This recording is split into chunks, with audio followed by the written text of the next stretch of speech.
Welcome to Divine Therapy Inc. As we enter this 24th sanctuary, I invite you to imagine the space around you expanding infinitely.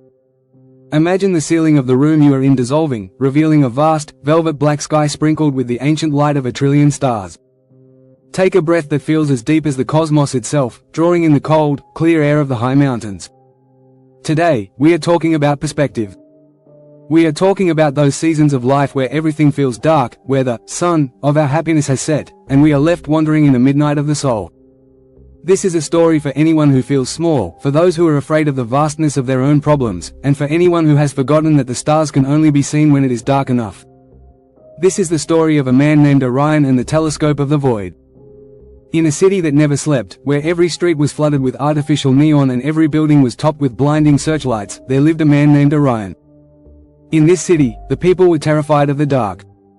They believed that shadow was the enemy of progress and that light, no matter how harsh or fake, was the only source of safety. Orion was the city's chief architect of illumination.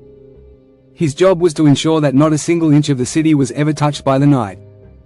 He was a man of the brilliant surface, a man who believed that if he could just keep everything bright enough, he would never have to face the emptiness of his own heart. But the psychological weight of this constant glare was a profound, spiritual exhaustion. Orion suffered from soul glare, a condition where the mind is so overstimulated by the external light that it loses the ability to see its own internal depths. Because there was no darkness, there was no rest. Because there was no shadow, there was no mystery. Orion felt flat, two-dimensional, and strangely hollow. He was surrounded by a million lights, yet he felt a cold, encroaching dimness within. He was a man who knew the price of every lamp but had forgotten the value of the moon. One night, a catastrophic power failure struck the city. Every neon sign flickered and died. Every searchlight went cold. For the first time in a century, the city was plunged into absolute, terrifying darkness. The people screamed, they hid under their beds, they waited for the world to end. Orion, standing on the balcony of his high tower office, felt a wave of primitive panic. Without the artificial light, he felt exposed. He felt small. He felt as if the darkness was a giant hand about to crush him. But as the minutes passed and his eyes began to adjust, something miraculous happened. As the glare of the city faded, the real light began to emerge. For the first time in his life, Orion saw the Milky Way. He saw the shimmering, silver river of stars stretching across the horizon. He saw the ancient, pulsing light of planets he had only ever read about in books. The darkness wasn't a void, it was a canvas. It was the necessary background that allowed the most beautiful things in the universe to finally be visible. Orion left the city and traveled to the highest peak of the Obsidian Range, a place where the air was thin and the silence was absolute. There, he found a crumbling observatory inhabited by an old woman with skin like wrinkled starlight and eyes that seemed to look through time. She was the astronomer of the dark night. "I am terrified of the vastness," Orion whispered, looking up at the infinite sky. "In the city, I felt important. Here, under all these stars, I feel like nothing. I feel like a speck of dust in a cold, empty room." The astronomer didn't look away from her lens. "You feel small, Orion, because you are comparing your physical body to the size of the galaxy. But you are not just your body. You are the observer. The stars have no meaning without the eye that sees them. The void is not empty, it is full of potential. And the darkness is not your enemy, it is your teacher. It is the only place where you can find the truth of your own scale." She showed him the telescope of the void. It was a massive instrument that didn't look at the light, but looked at the spaces between the stars. She taught him the art of celestial perspective. She taught him that our greatest problems are often like the bright neon signs of the city. They seem huge because they are so close to our eyes, but when we step back and look at them against the backdrop of the infinite, they find their true, manageable size. "When you are in a dark night of your life," she said, "do not reach for the artificial light of distraction.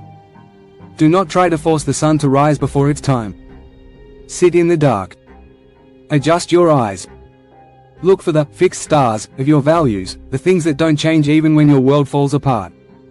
Use the darkness to see what the light hidden from you." Orion spent 7 years on the mountain. He learned to love the midnight. He found that in the silence and the dark, his soul glare vanished. He discovered that he wasn't a speck of dust, but a child of the stars, literally made of the same carbon and oxygen that fueled the distant suns. He realized that his problems, his fears, and even his mortality were part of a magnificent, cosmic dance. He found a sense of peace that was deeper than any joy he had known in the light. He became an astronomer of his own soul, mapping the constellations of his dreams and the black holes of his shadows. He realized that hope is not the belief that the dark will end, but the realization that the dark is where the most important work happens. It is in the dark night that we develop our deepest resilience. It is in the void that we find our true north. Eventually, Orion returned to the city. The power had been restored, and the neon was as bright as ever. But Orion didn't join the glare. He built a new kind of architecture, buildings with sky gardens, and rooms designed for darkness. He taught the people how to dim the external so they could brighten the internal. He showed them that they didn't need to fear the night, because the night was the only time they could truly see the stars. He became a guide for the lost and the dimmed, teaching them that no matter how dark their life became, there was always a celestial light waiting to be discovered, if only they had the courage to look up. If you are watching this today, and you are in a dark night of your own life, if the sun has set on your happiness, if your plans have failed, and you are standing in a midnight that feels cold and infinite, please know that we see you. We know the terror of the void. We know how small and insignificant you feel against the weight of your struggles. We know the urge to turn on any light, no matter how fake, just to stop the shaking. But at Divine Therapy Inc., we want to remind you of Orion's discovery: you are not in a void, you are in a sanctuary. The darkness has not come to swallow you, it has come to reveal the stars you were too distracted to see. Your problems are not the whole universe, they are just local weather. Behind the clouds, the ancient, steady light of your own worth is still shining. What is the fixed star in your life right now? What is the one value, the one truth, or the one love that remains even in the dark? Stop fighting the night. Stop trying to force the dawn. Imagine yourself now, standing on that high mountain peak with Orion. Look up at the vast, beautiful blackness of your own life. Don't look for a solution. Don't look for an exit. Just look for the light that has been traveling for millions of years just to reach your eyes. Feel the scale of your own existence. You are part of this. You belong to this. You are made of stardust, and the darkness is your home as much as the light. Take a deep, celestial breath. Feel the peace of the infinite moving through your lungs. You are an astronomer of the dark night. You are a witness to the glory of the unknown. And the darker it gets, the brighter you are going to shine. Thank you for trusting us with your journey through these 24 stories. May your perspective be vast, may your inner light be steady, and may you always find the stars in your deepest midnights.